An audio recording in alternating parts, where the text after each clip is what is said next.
Уметь обязан пионер оборонять СССР. Поля пасутся вражьи, орудия как стада, боятся пушки смелого, а трудно никогда. Военно-спортивную игру «Зорница» проводят в детских летних лагерях. Вы в 1967 году. Не, еще раньше. Вы в 1951 году. Партия ругает комсомол за недостаточную военно-физкультурную работу с пионерами. Можно еще раньше. 1927 год. Власти требуют использовать пионерскую работу для военной пропаганды среди детей. Или еще чуть раньше, 1925. Открылся Артек. Он станет самым престижным детским лагерем в СССР. С военными играми, конечно. 100 лет спустя, 2025 сентябрь, в Артеке юбилейная смена юнармии развивает у детей военно-прикладные навыки. Из далеких аулов, сел, городов приезжают в пионерскую здравницу лучшие пионеры нашей страны. Уникальная система массового детского отдыха родилась в СССР 100 лет назад. Быстро стала идеологизированной, и до сих пор российское государство в школах, а еще больше в летних лагерях, растит детей в военном духе. Участники специальной военной операции.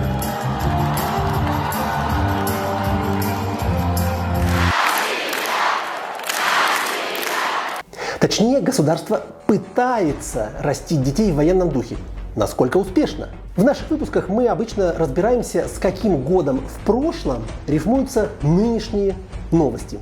Z-воспитание опирается на богатую традицию, поэтому в этот раз о разных годах я задаю вопросы тем, кто это изучает, и тем, кто сам в лагерях отдыхал. Почему этот микс дети и военка, как это должно было работать и что получается на самом деле. Равнение на флаг! Прилетают летчики! Привет, мальчишу! А пройдут пионеры только нагадят. Вместе со всей страной все начинали сначала пионеры 20-х. Вообще это было с самого начала советского проекта. Да? Как только в начале 20-х была создана пионерская организация, она уже была создана как в значительной степени военизированная.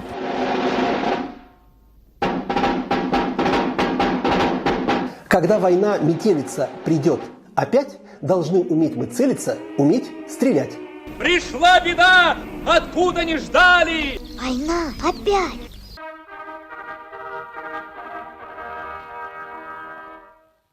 Подготовка подрастающего поколения к вооруженным конфликтам была одним из столпов советского образования. Много раз случались вспышки страха по поводу войны. Вспышка страха из-за войны. Может, лучше перевести военная истерия. Она в СССР уже в 20-е годы. Вот то, что я вначале упомянул, 1927 год. Проводить военную пропаганду среди пионеров и детей. Так это звучало.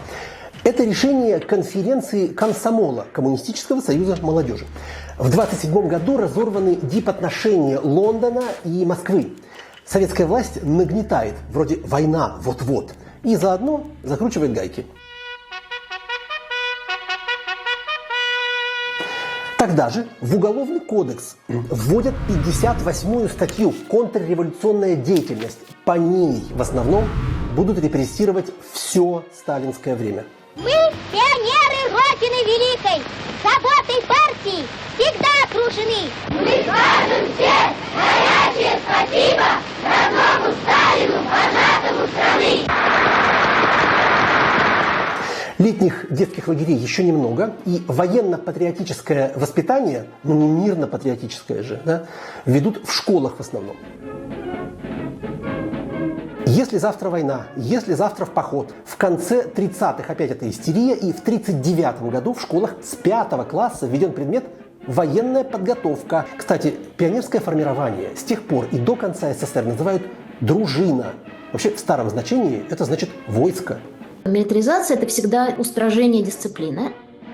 Это лучшая координация. Дисциплинированные дети, они требуют гораздо меньшего, условно говоря, педагогического состава, чем дети, находящиеся в более свободной такой, да, обстановке. Это всегда большая экономия ресурсов. что было очень важно в течение всего советского проекта, потому что ресурсов никогда не хватало, особенно педагогических.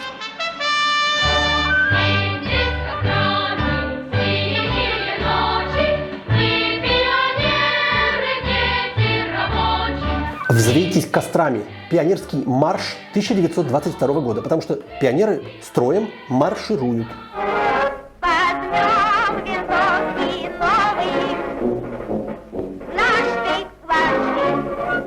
Тимур и его команда – идеальные книжные герои. В кино шагают под песню «Возьмем винтовки новые». Это 40-й год. И в последующее десятилетие детских маршей напишут столько, что под них шагать и шагать. Марш октябрят, марш артиллеристов, трудовых резервов, юных железнодорожников, физкультурников, советской молодежи, юнатов. Но это пиар. А вот реальность. В январе 1941-го комиссия Генштаба проверяет состояние военной подготовки учащейся молодежи СССР. И оказывается, примерно в половине школ страны не комплект, то есть нет учителей начальной военной подготовки, ну значит нет и уроков. В 1944 году пленум ЦК комсомола рекомендует оборудовать военные кабинеты в каждой средней школе. Проходит 10 лет, и что? Эти кабинеты есть в 2-3% школ. Ежегодная сменяемость преподавателей, военруков, в некоторых областях страны 50%. Почему? Да платят мало. Наша Родина, как любящая мать, заботится о счастье детей. После войны сеть летних лагерей становится массовой. В 50-м году в них отдохнули 5 миллионов детей. И это же годы начала холодной войны. Власти страну опять подмораживают. Детские лагеря, они вроде для отдыха, для здоровья, но обязательно со строгой дисциплиной, режимом дня по часам и идейно-политическим воспитанием. Без политинформации день начинать было нельзя. Каждое, утром все строятся, каре на линейке, поднимается флаг. Мирно, равнение на флаг. Соответственно, потом кто-то идет и читает политинформацию. Вот ваш покорный слуга был постоянный читчик политинформации, готовился к этому делу. Перемещение по детскому лагерю обычно всем отрядом, строем, часто с песнями или речевками. На экскурсии, на линейку, даже в столовую. Ты приходишь колонной, под руководством вожатого ходишь колонной, в свой корпус, где ты живешь. То есть в этом смысле как казарма. Удобная система подготовки к людей, к жизни либо в армии, либо в тюрьме. Уже ты ничего нового не встречал, никаких новых моделей не было. Все модели были отработаны в пионерлагере, недаром слово «лагерь» присутствовало и там, и тут. Советская власть придумала пионеров по образцу западных скаутов. Я поговорил об их правилах с человеком, который был как раз скаутом в 50-е годы в Финляндии. Ныне это бабушка, ей сильно за 80, поэтому в пересказе. Быть скаутом значит хорошо себя вести, помогать старшим, учить маленьких. Когда собирались, пели песни, взявшись за руки, образуя круг. Ветераны к нам не приходили. Про войну вообще речи не было. Скаут – это пионер здорового человека.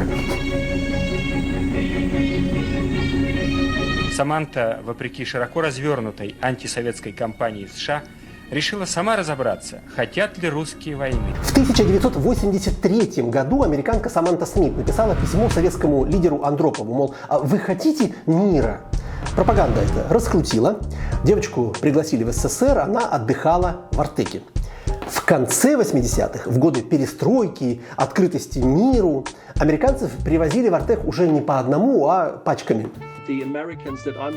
Американцы, которых я изучаю, часто рассказывают о тех порядках в своих дневниках и смеются над ними.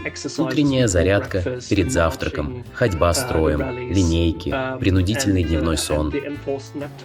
Принудительный дневной сон. Как-то ужасно звучит по-английски. То ли дело общесоветское. Тихий час. Вот отзывы тех американцев из артековской смены лета 87-го. Пение птиц, шум прибоя, шелест листвы в легком бризе. Но тут приятные звуки заглушает сигнал трубы. Артековская побудка. И я вспоминаю про невысокого смуглого садиста, который проводит с нами зарядку. А вот другой подросток пишет.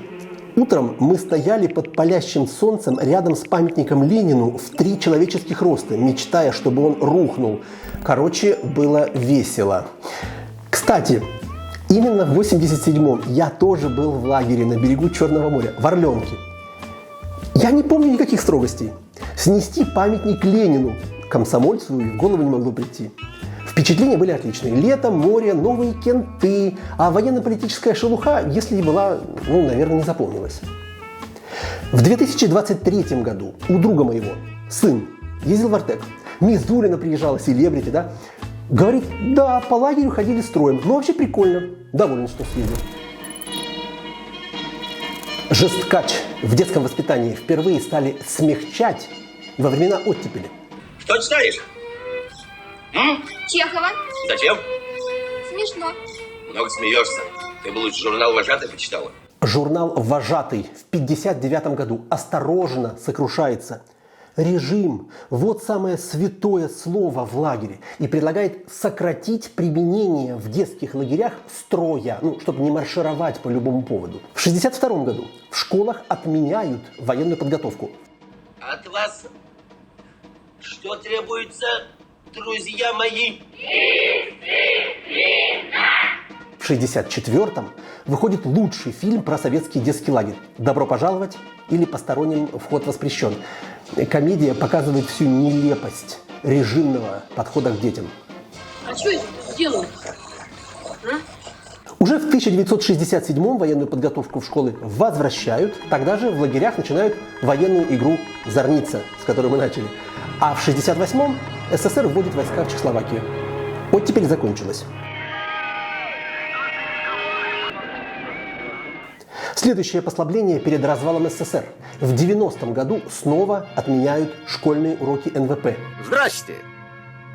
Это вот сам я, а это вот мама моя. Мы будем служить вместе с нею, я один ничего не умею. Их вернут через 30 лет и 3 года, в 2023. Но это я все про государственную политику. А что сами люди? Подросток решает быть военным. Почему нет? Нужная, важная профессия. А вот когда за него договариваются родители и государство, вот это особенность советской системы. Сигнал приступить к началу занятий. В 40-е годы были основаны военные училища для подростков. Суворовские, Нахимовские. И вот эта традиция не прерывалась. Это модель государственной поддержки взамен за право воспитывать и индоктринировать этих детей.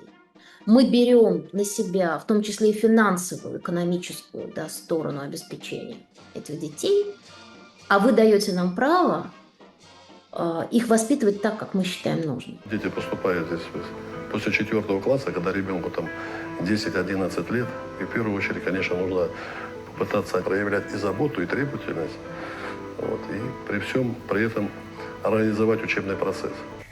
Я, когда писала сама статью про Суворовские и Нахимовские училища, я стала изучать современные родительские форумы, где мамы обсуждают, что они собираются своих детей отдать в эти самые новые уже в России кадетские корпуса. Это было задолго до 22 года.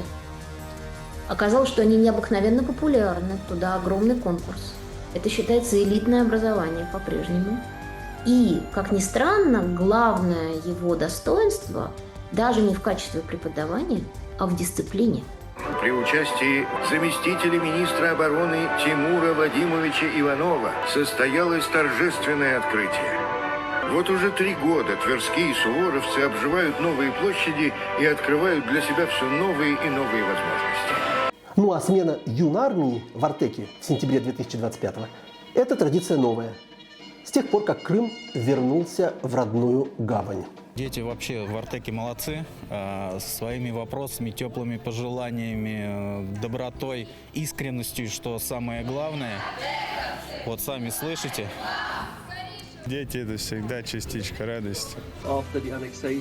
После аннексии Крыма мы наблюдаем восстановление действительно настоящего патриотического воспитания, в том числе определенных военизированных учений. Мы видим детей в камуфляжной форме. Мы видим, как солдаты и ветераны приезжают в лагерь, разговаривают с детьми, дети собирают средства для армии, они празднуют все эти дни. День России, День государства государственного флага День Победы. Мы видим выстраивание системы, которая обеспечивает широкую поддержку режима.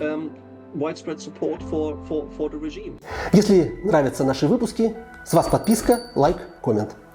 И у меня вопрос. Вот Z-воспитание – это вообще эффективно? Или это все чепуха, фигня, кринж, над которым посмеивались уже в позднем СССР? Мы хотим в пионеры. А маршировать вы умеете? Не умеем. Эксперты этого выпуска тоже отдыхали в детских лагерях. Матиас Нойман, уроженец советской Восточной Германии, но он был в немецком лагере. И никто из них не топит за войну сегодня.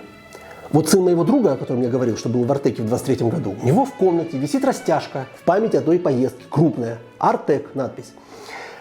На Соловьева по возвращении из Артека не подсел, на Мизулину тоже. Окончил школу, зачем-то поступил в вуз, вместо того, чтобы идти на СВО.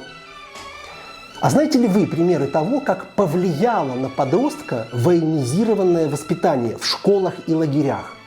Или мозги по-другому ломают, а там весь пар в пиар.